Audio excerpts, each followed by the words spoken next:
So I've got executive leadership. This is an executive leadership question.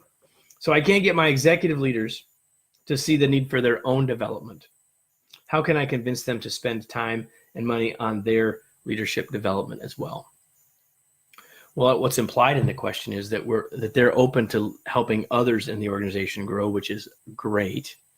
But oftentimes executives say, "Well, I don't need it," or I'm already late. I've already got it figured out, which is, of course, a bit of an egotistical answer, right? Well, I've got it figured out. Listen, leadership is hard. It's complex. You got folks who are amazing. You got human beings who are amazing and wonderful and talented and messy. And there's no one way to do it and one way to do it well. And if you got folks to the executive level, they have a level of skill in leading, of course. And so are all the other leaders in your organization. They have some level of skill, of course, and you want to make them better. The same is true for your senior executives. I said earlier that our frontline leaders are a great leverage point, but of course, the folks at the very top are they're the bellwether. They are setting the direction, they're setting the tone, and they have a huge impact on organizational success.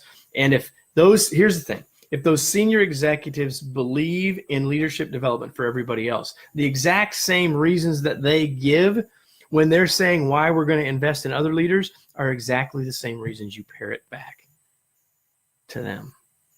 It's interesting that this question comes up because I'm going to, in about a week, do a webinar. And this webinar is titled Keys to Develop. I've got to read it to you because I don't remember it exactly. Keys to Developing Executives, What They Need and How to Influence Them to Do It.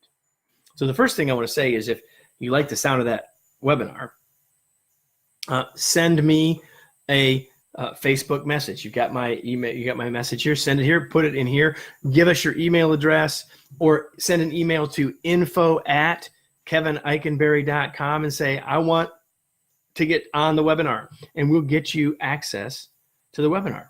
So we're doing it for a specific group, and we'll make it available to you because you're watching the Facebook Live. So just probably the easiest way, send an email with your email address to info@kevineikenberry.com and say, I want the executive leadership development webinar, and we'll take care of you. So, but here's the thing. If you can't convince them, you have to realize that there's a bunch of reasons why they may be resisting it. They may say, we need to invest the money in somebody else. They may say, I don't think I need it anymore. They may, if you want the truth, they may be a bit reticent or even embarrassed to say that they feel like they need leadership development because maybe they feel like they're supposed to already have it figured out.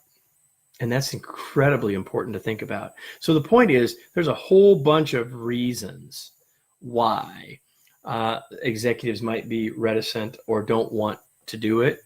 And so if you're the person who's trying to convince them or influence them, you've got to create a conversation about it.